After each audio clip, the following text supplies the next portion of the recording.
Souvent, les personnes ils vont se poser la question, comment je peux faire? Allah Ta'ala, tout à l'heure, on a cité quelques péchés de votre âge. C'est quoi des péchés à ton âge? C'est voler, c'est mentir, désobéir aux parents, désobéir à la loi aussi, mes garçons. La loi, ça veut dire si au collège on vous a interdit de faire quelque chose et tu ne respectes pas, tu as fait un grand péché selon l'islam. Ok? Allah Ta'ala nous dit, mes garçons, dans le Coran, Ati'u Allah wa ati'u Rasul wa ulil amri minkum. Allah Ta'ala nous a ordonné dans le Coran, obéissez à Dieu, obéissez aux prophètes et à ceux qui ont l'autorité sur vous. Qui a l'autorité sur toi, mes garçons? Les parents. Vos parents. Et qui d'autre? Il n'y a pas que vos parents qui ont une autorité. Non, ton médecin, alhamdoulilah, heureusement, il n'a pas d'autorité sur toi. Qui d'autre a une autorité sur toi? Allah. Oui, bien sûr, Allah Azza wa Jal, vos parents, mais quoi d'autre? La loi. La loi de la République, ok? Ton petit frère, il a une autorité sur toi, c'est de la hagra, ça. C'est plus la loi, ok? La loi, mes garçons, la loi, nous sommes tous soumis aux ordres de la loi, ok? S'arrêter à un feu rouge, traverser un passage piéton, payer son amende, payer ses impôts. Non, si on n'a pas fait exprès, c'est pas un problème. Là, on parle pour quelqu'un qui ne va pas respecter. Oui, mes garçons, il commet un grand péché. Pour vous donc, c'est également quand vous êtes au collège. Il y a un règlement intérieur, n'est-ce pas? Vous devez le respecter. Si Adam, il ne va pas respecter le règlement du collège, il commet un péché au sens de l'islam.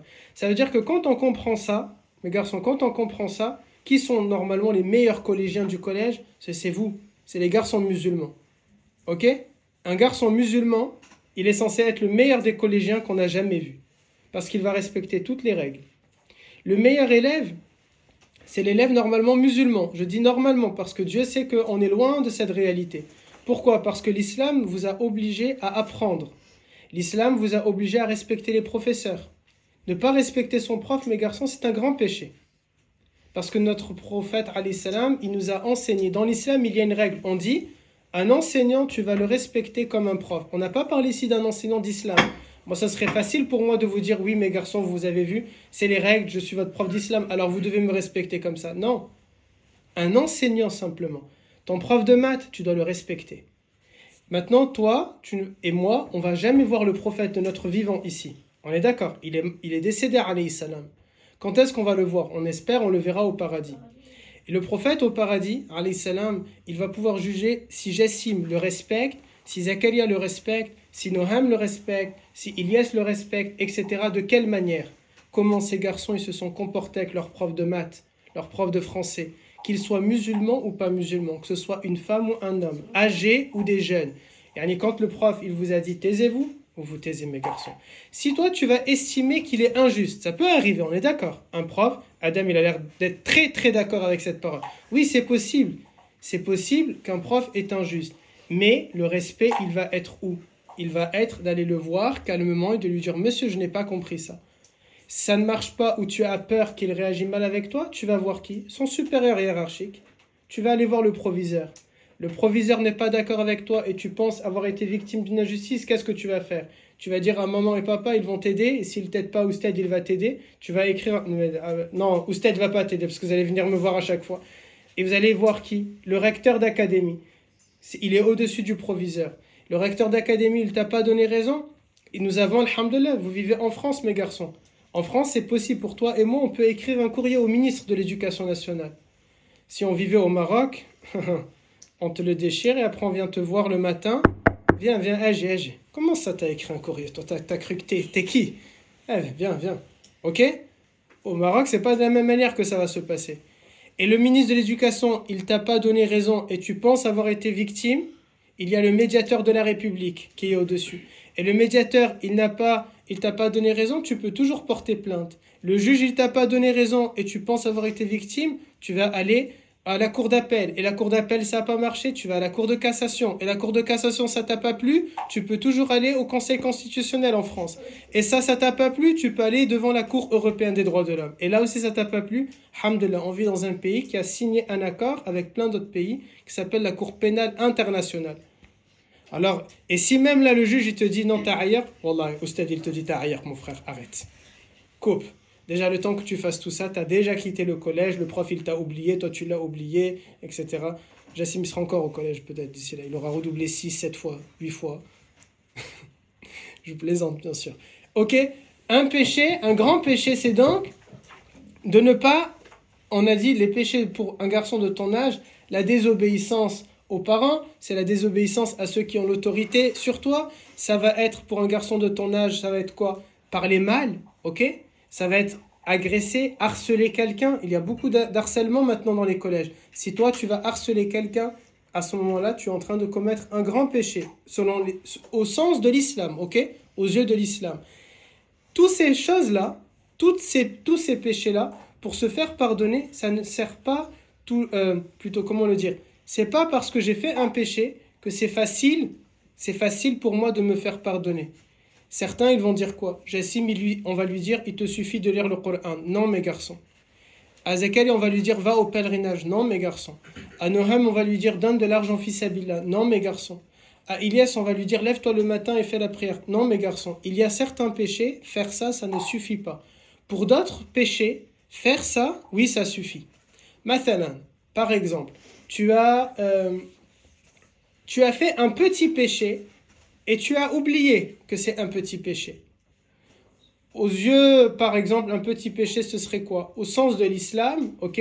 Bon, on regarde, on a dit que l'islam te dit que tu es obligé de respecter les lois de la République. Mais dans les lois de la République, il y a de grandes lois et il y a des lois un peu plus cool. Il y a certains délits que tu vas faire, tu ne risques pas grand-chose, ok? Peut-être juste une petite amende ou un rappel à la loi. Par exemple, ne pas traverser sur un passage piéton qui a moins de 50 mètres, on peut te mettre une petite amende. Mais tu ne vas jamais faire de la prison pour ça, tu ne vas jamais aller devant un juge pour ça, tu n'auras jamais une inscription au casier judiciaire, on ne va pas te mettre de menottes, on ne va rien te faire. On ne va pas te monter dans la voiture, on ne va rien te faire de tout ça, ok? On va simplement te dire, on va simplement vous dire quoi? On va simplement vous dire, tu as fait ici un acte qui est répréhensible par la loi, tu dois donc payer une amende. Ce péché-là, ça reste un péché au sens de l'islam.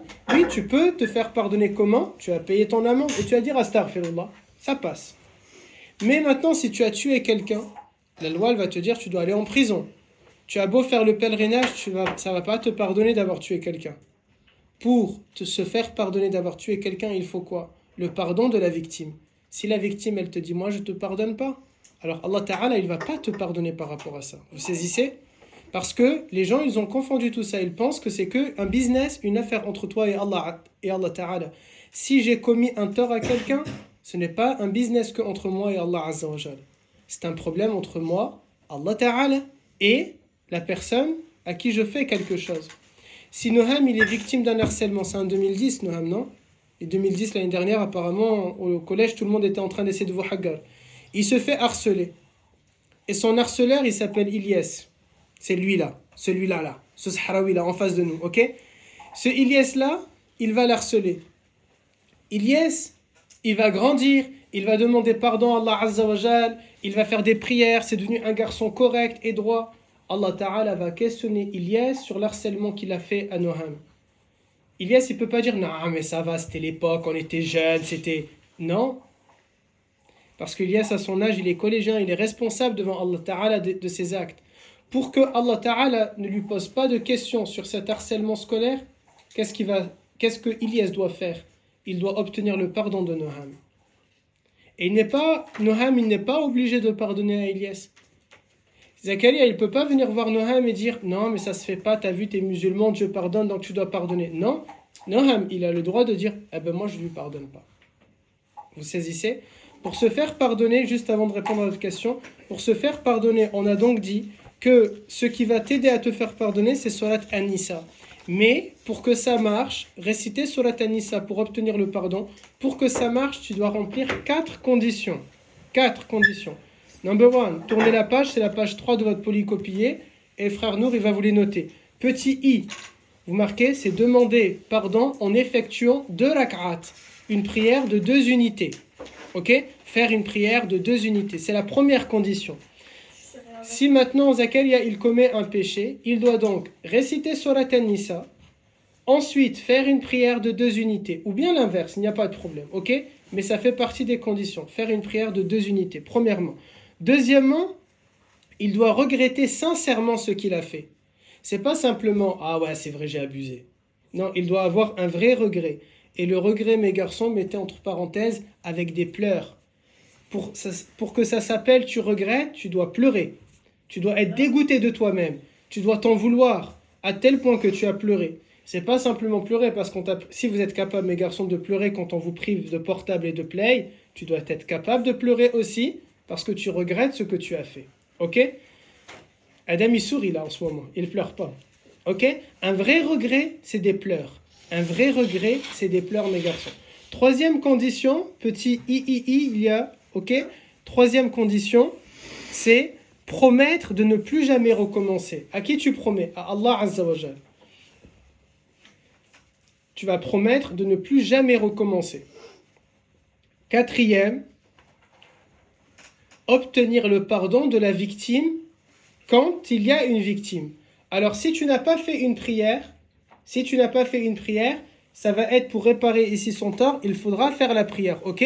Mais par exemple, imaginons, tu as dit un gros mot, ok? Tu as dit un gros mot, il t'a échappé comme ça, le gros mot. Pour que Allah Ta'ala te pardonne de ce gros mot-là, qu'est-ce que tu fais? Tu récites Surat An-Nisa, tu fais une prière de 2 unités, tu demandes pardon à Allah Azza wa Jal avec un vrai regret qui te fait pleurer d'avoir dit ce gros mot, ok? Et enfin, tu vas promettre à Allah Ta'ala, Ya Rabbi, je te promets, je ne vais plus jamais recommencer. Là, je ne dis pas, oui, Allah Ta'ala te pardonne. Mais il y a de fortes probabilités que Allah Ta'ala t'a pardonné. Par contre, si tu as insulté quelqu'un, tu as dit fils de astaghfirullah, ok? Là maintenant, il y a une cinquième condition, obtenir le pardon de la victime. Et c'est qui la victime ici? C'est la personne qui t'a fait le mal. Ah non, mais si tu dis fils de à quelqu'un, qui est la victime ici? Maman? C'est la mère. Hein? Eh oui, il n'a pas insulté le garçon. Si je te dis astaghfirullah, fils de, je t'ai pas insulté toi, j'ai insulté ta mère. Ah ben oui. Toi, je t'ai juste dit que t'es son fils. C'est la seule chose que je t'ai dit, que tu étais son fils. Ah oui. Alors, est-ce que vous imaginez, tu vas voir la mère de ton ami, tu vas lui dire, Khalti, désolé, je t'ai insulté de ça. Allah, si elle te met pas une gifle. Après une bagarre de femmes entre elles, vous voyez, et les hommes, ils s'en mêlent, les fils, ils s'en mêlent à la fin, ça ne servait à rien d'aller demander pardon. Maintenant, Ilyes va se servir de cet argument pour dire, ouais, mais du coup, moi, je ne peux pas aller demander pardon. À ce moment-là, ne dites plus ça. Ok? À ce moment-là, ne dites plus ça. Mais c'est pour un gros mot qu'on fait les 4 choses là Oui, 4 et 5 si le gros mot, c'est vis-à-vis de quelqu'un. Oui, pour chaque gros mot. Tu es en train de te dire, je vais galérer? Ouais. Eh oui, mon grand. Alors, si jamais maintenant, parce que le gros mot, pardon Ilyes, le gros mot, ça peut être un bon sujet pour vous, ok? Je ne vais pas vous demander est-ce que vous en dites ou vous en dites pas. Essayez de les diminuer comment, mes garçons? Bien sûr, ne confondez pas ce que je vais dire. Un garçon musulman, il est censé dire 0 gros mots.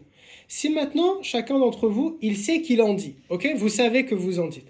On va faire un défi. Oustad, attention, ne me faites pas dire ce que je n'ai pas dit. Comprenez bien ce que je vais expliquer.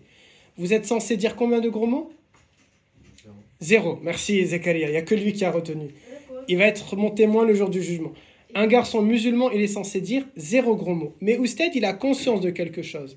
Si tu es un garçon qui dit 20, 30, 40, 50 gros mots, te dire ne dis plus de gros mots, ça ne sert pas à grand chose. Parce que vous tous, vous savez que vous ne devez pas en dire déjà. Mais parfois, ça vous échappe. Alors, on va faire un défi. Maximum, demain, tu vas dire 30 gros mots. Oustad, il t'a pas dit 30 gros mots. Comprenez bien ce que je dis, ok? Ton maximum, essaye de te limiter à 30. Ça veut dire que tu as dit un gros mot, note 1, 2, 3. Tu es arrivé à 25, à 23h59, ne t'amuse pas à dire « Ah là, il me reste 5 gros mots à dire » et tu t'amuses à les dire. J'ai pas dit ça. Le maximum que tu as le droit demain, c'est 30 gros mots, ok? Mardi, ton maximum, ça sera 29. Mercredi, 28. Jeudi, 27. Et ainsi de suite. Parce que c'est plus facile de diminuer un gros mot par un gros mot plutôt que de supprimer tous les gros mots d'un coup. Vous saisissez? Faites-le de cette manière-là. Dis-moi, mon gars. Du coup, en fait, si par exemple la victime, elle pardonne son agresseur, Oui. du coup, est-ce qu'elle reçoit une récompense? Moi, je dis non. Certains, ils vont te dire oui. Une victime, quand elle pardonne, il n'y a pas ici... ceux qui ont dit ça, mon grand, ce sont ceux qui veulent inciter les victimes à dire « je te pardonne ». Mais on ne doit pas obliger la victime à accepter le pardon. On doit obliger le coupable à obtenir le pardon. Tu comprends? Ça, c'est un grand misconception. Comment on dit misconception en français? Comment on dit misconception? Une mauvaise interprétation, ok? C'est une mauvaise interprétation de la réalité. Moi, je suis victime d'harcèlement scolaire et on va m'obliger à accepter le pardon des gens. Non. Eux, ils doivent me demander pardon jusqu'à ce que je finisse par l'accepter. Vous voyez? Il ne faut pas inverser le rôle ici. Et souvent, quand on va dire les victimes, il faut qu'elles acceptent le pardon, on essaye d'inverser le rôle. Ça veut dire maintenant, t'abuses, hein, t'es pas bien, t'acceptes pas son pardon. Allah, c'est moi la victime ici, ok? Vous voyez? Les gens, ils veulent inverser les choses. Non, c'est au coupable de se battre pour obtenir le pardon de la victime. Et jamais l'inverse. Une femme qui est battue par son mari, on va pas lui dire, ma sœur, s'il te plaît, pardonne à ton mari. C'est au mari de se plier en quatre pour obtenir son pardon à elle. Ok? J'ai répondu à ta question? Parfait. Oui, mais Yes. si on tue une personne, comment on va avoir son pardon? Alors, exactement. Si tu tues une personne, comment tu as son pardon? Tu ne le sauras jamais. Donc, toute ta vie, tu vas faire dua en espérant qu'elle va te pardonner. Oui. De la même manière, tu as volé quelqu'un et cette personne, elle est morte. Ou bien tu as insulté la mère d'un ami et tu as honte d'aller la voir. Toute ta vie, tu vas demander pardon pour ça en te demandant, Ya Rabbi, faites en sorte qu'un jour elle me pardonne. Vous voyez? C'est quoi qui sonne? D'accord. Vous comprenez, mes garçons? Quand je suis coupable vis-à-vis de quelqu'un, c'est possible que tu as honte d'aller voir. C'est normal, ok? Quelqu'un, il va te voler. Peut-être il aura honte de venir te dire, je t'ai volé. Il vient chez toi, Samy, il va chez Adam, par exemple, ok? Et Samy, il a volé. Bon, oui, la prochaine fois, il peut venir, il repose le truc. Peut-être. Mais si Samy, un jour... C'est pas vrai, hein, Samy n'a pas volé. Mais si Samy, un jour, il va voler quelqu'un, et maintenant, il a honte de rendre ça, ou il ne pourra plus jamais lui donner, parce qu'il a perdu contact avec elle, parce que l'objet, il stresse, il a trop peur. Il va revenir avec, on va le voir. C'est possible. Quel est le conseil à donner à Samy? Tu vas réciter Surat An-Nisa, tu vas faire une prière de 2 unités, tu vas regretter jusqu'à en pleurer, et tu vas demander... tu vas faire une promesse à Allah Azza wa Jal que plus jamais tu vas voler. Et enfin, comme là tu peux pas aller obtenir le pardon parce que tu as honte, et on peut le comprendre que tu as honte, alors fais dua encore et encore jusqu'à ce que Allah Azza wa Jal, peut-être grâce à ton invocation, il va mettre dans le cœur de cette personne-là le fait qu'elle te pardonne. Ok? Vous saisissez, mes garçons? Alhamdulillah. Est-ce que j'ai répondu à vos questions? Est-ce que vous avez une question sur ça? C'est beaucoup plus simple de ne pas voler, de ne pas mentir, de ne pas insulter que de rentrer dans une galère. Imaginez le nombre de Surat An-Nisa. Surat An-Nisa a à peu près 1 heure de récitation. C'est trop long, mes garçons. Ne mentez plus. Au moins, c'est beaucoup plus simple. Non, vous les lisez. Il ne faut pas la connaître, ok? Le but, c'est pas de la connaître, c'est de la lire. Mais le but d'abord, c'est tout simplement de ne pas commettre de péché. Au moins, vous allez être beaucoup plus